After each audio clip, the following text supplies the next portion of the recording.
हमनी के संस्कृति, हमनी के संस्कार सदा रहे हमनी के साथ। भारत के महान ग्रंथ और काव्य सब के संपूर्ण संकलन सब्सक्राइब करें तिलक।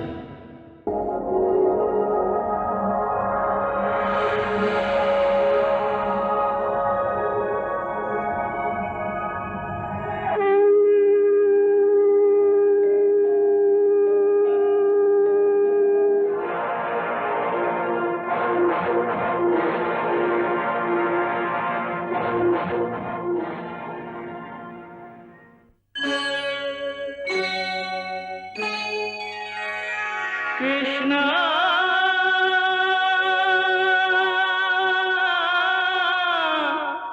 कृष्णा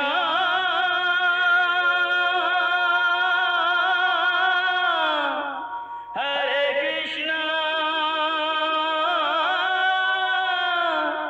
हरे हरे।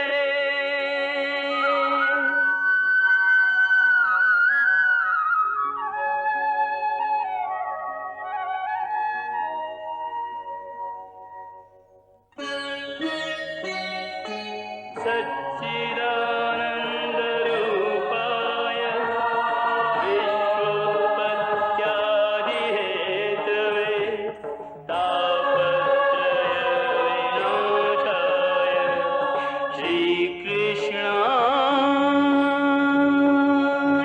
वयं नमः।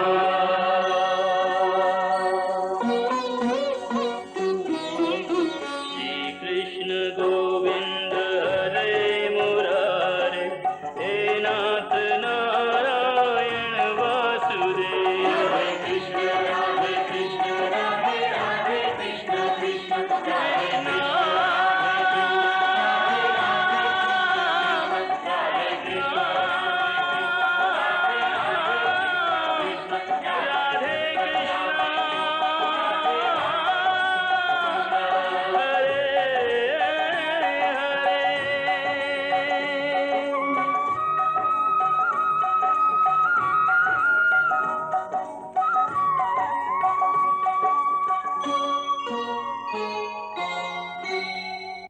तू कहल का चाहता रहा? हम पूरा प्रयास ना कैली।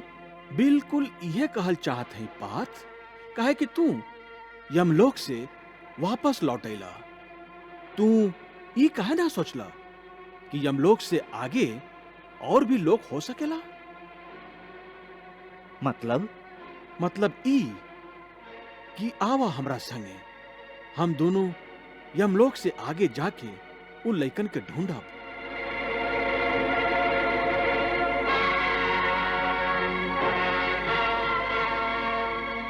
हे ब्राह्मण, हमार ए सखा अर्जुन में तुहार बेटन के ढूंढ लावे के सामर्थ हा। वो आपन प्रतिज्ञा जरूर पूरा करी है। तू धीरज रखा और हमरा लौटे के प्रतीक्षा करा। चला अर्जुन।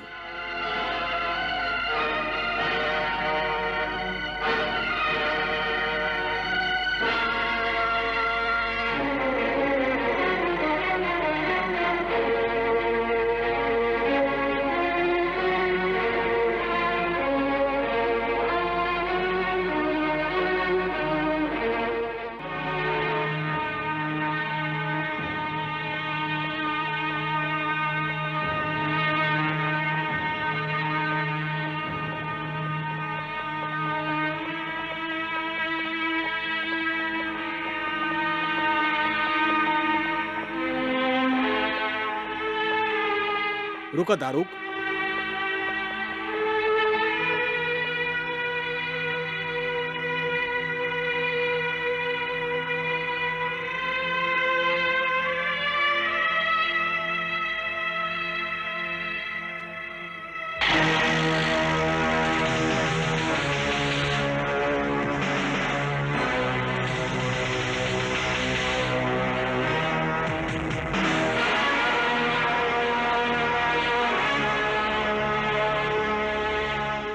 दारुक, तू इन्हें बैठा रहा। अर्जुन, यहां से तू यह रथ के सारथी बना। जय आज्ञा मधुसूदन।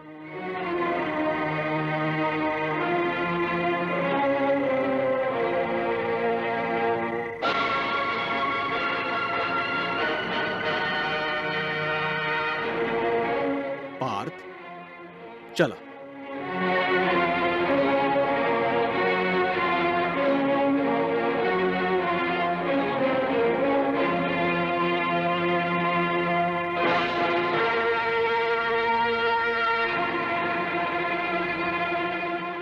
चला रथ।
देखा, अब हम लोग 7 गो पर्वत के लांघे वाला है पार्थ।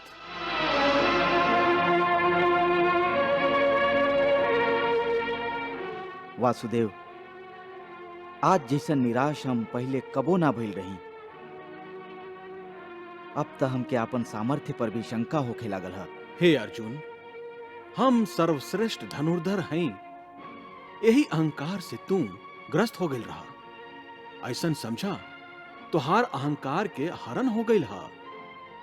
पार्थ, सामर्थ्यवान होखे के साथ साथ विनयशील होखल भी बहुत जरूरी है। स्वयं बलशाली होके कबो दूसर के तुच्छ ना समझे के चाहिए। तू आपन ही अहंकार में आके ब्राह्मण पुत्र के रक्षा करे गई रहा। तुहार कल्पना रहे कि तू मृत्यु के जीत सकेला। अरे, तू ये भुला गिल रहा कि एह संसार में एक ही परम सत्य है और वह मृत्यु, जगरा के केहू ना जीत सकल, ना तू और ना हम। शायद यही से तुहार अहंकार के हरण करे के खातिर ही यमलोक के द्वार तोहरा खातिर ना खुलल और तोके आपन ही अहंकार से परास्त होके यमलोक से वापस लौटे के पड़ल। वासुदेव, हमके और लज्जित मत करें। चलो पार्थ।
वासुदेव, एहुआ तो घोर अन्हार है।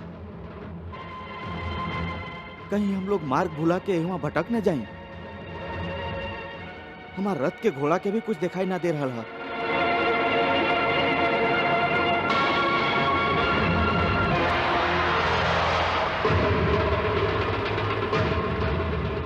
जा सुदर्शन, आपन ज्योतिर्मय तेज से एक घनघोर अनहार के भेद के हमार मार्ग प्रकाशित करो।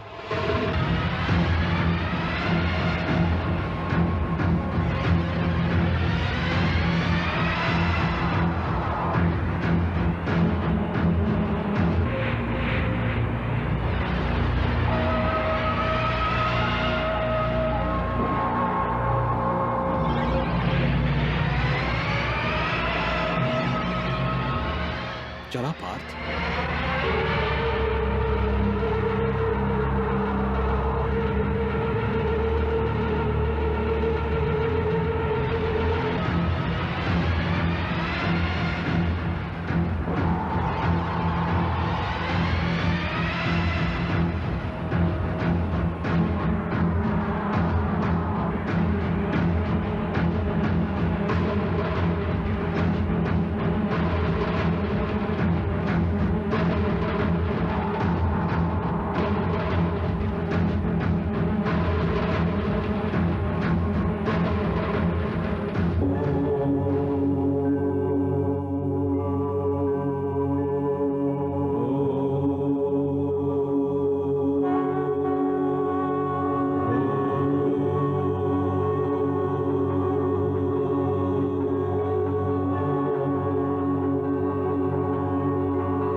प्रणाम प्रभु।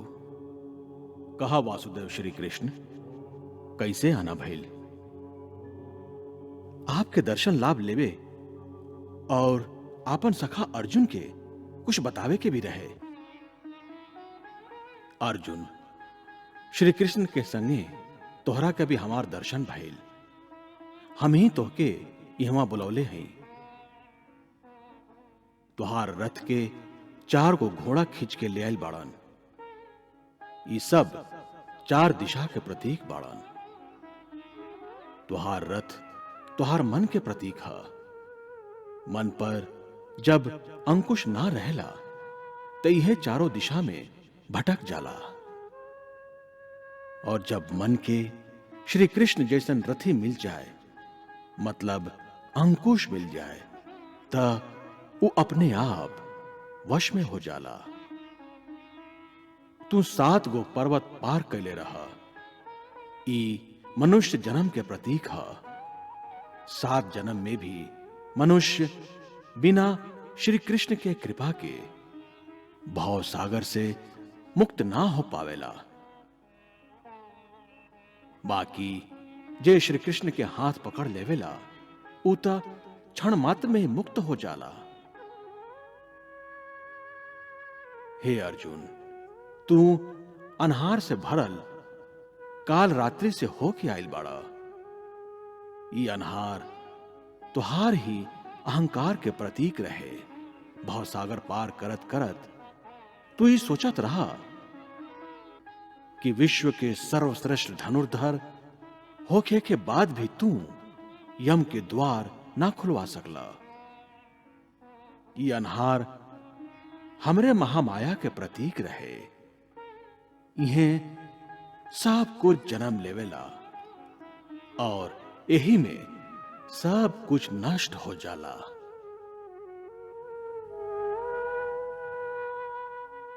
वासुदेव के सुदर्शन तुहार मार्ग प्रशस्त कैलस। ई सुदर्शन भी ज्ञान के प्रतीक है। तोहके ज्ञान मिल गई है पार्थ। हे पार्थ, जैसे ही तुहार अहंकार के लोभ भइल, क्षण भर में ही तोहके हमार दर्शन मिल गई।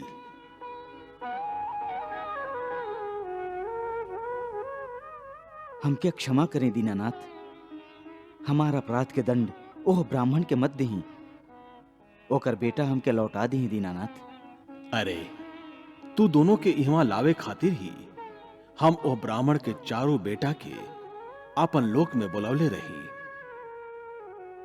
चिंता मत करा, तू दोनों हमार ही कला के संगे पृथ्वी पर गइल बाड़ा। तोहरा से पृथ्वी पर धर्म के स्थापना हुई, आसुरी शक्ति के विनाश हुई।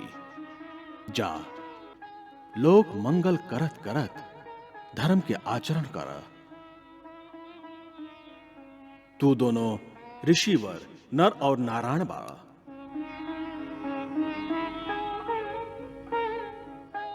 पृथ्वी लोक के भार वो अधर्मी लोक के संहार करके जल्दी से जल्दी तू दोनों हमरा पास वापस लौट आईबा, जबकि तू पूर्ण काम और सर्वश्रेष्ठ बाड़ा। फिर भी जब तक मृत्यु लोक में रहा तब तक धर्म के स्थापना और लोक कल्याण खातिर धर्म के आचरण कईल आवश्यक है।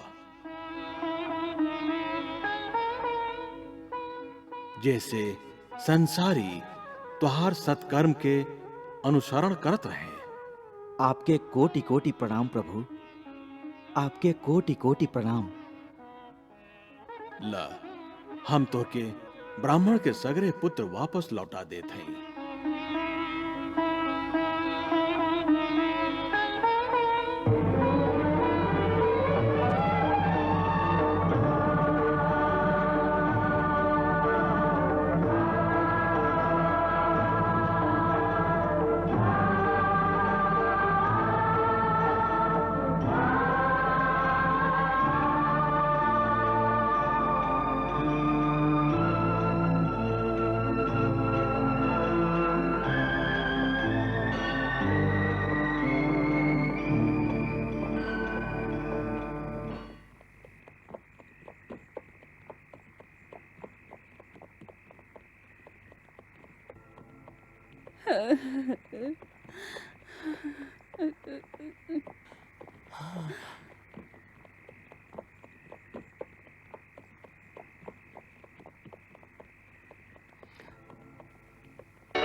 हमार लइकन आ गइलन। हमार लइकन आ गइलन। हमार लइकन आ गइलन। अरे हमार लइकन, अरे हमार लइकन, हमार लइकन।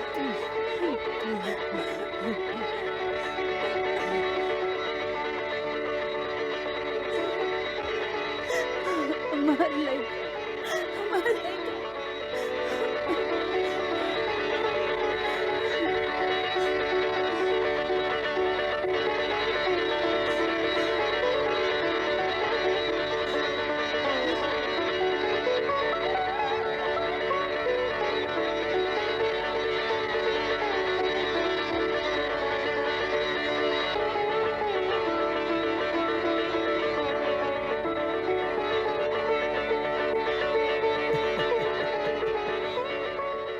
मधुसूदन, आप धन्य हैं, सच में धन्य हैं जनार्दन।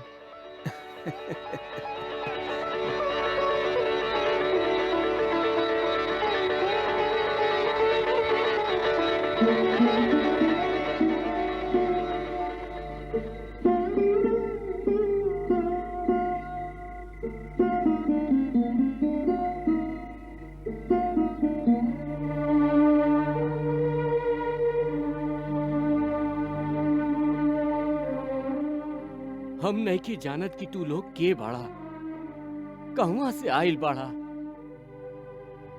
बाकी इतना जरूर जानत हई, तू लोग जे भी बाड़ा ए लोग के नहीं खे बाड़ा।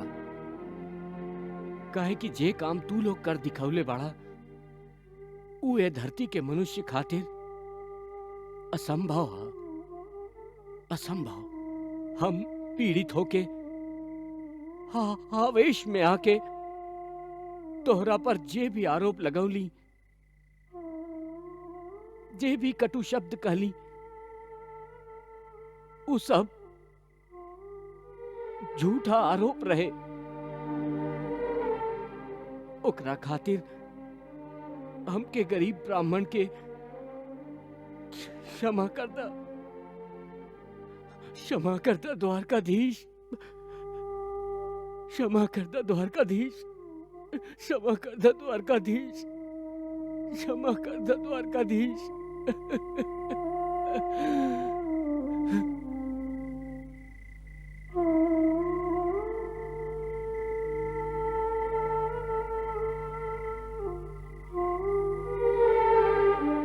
चला दारोगा।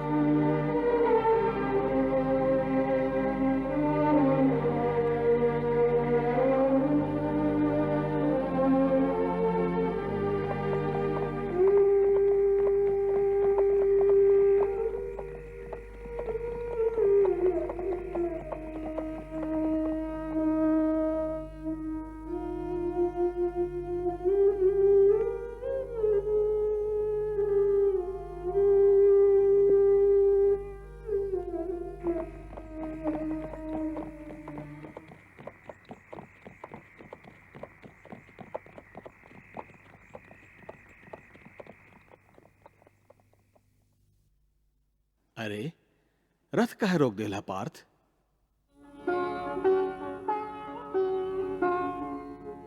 जब से हम आपके कृपा से नीलकांत मणि इस जगत के पालनहार के छवि के दिखले हैं, हमार आंख उनके खोज रहा हा।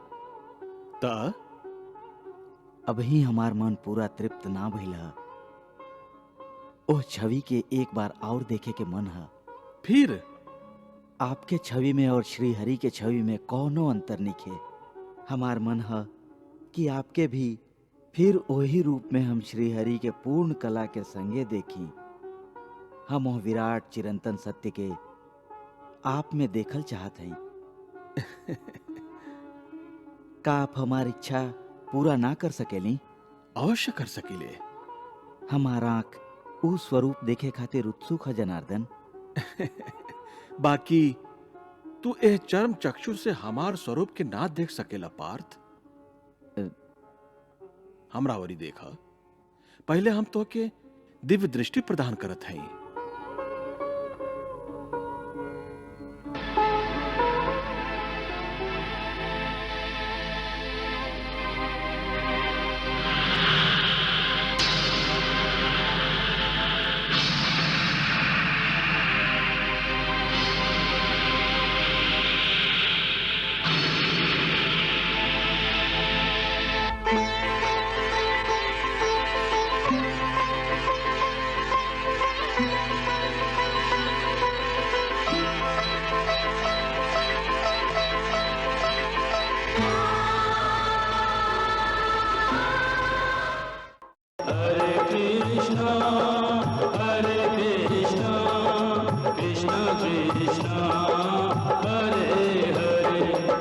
श्रीकृष्णचरितं गुणानुवादं तत्प्रेरणा अहं करोमि।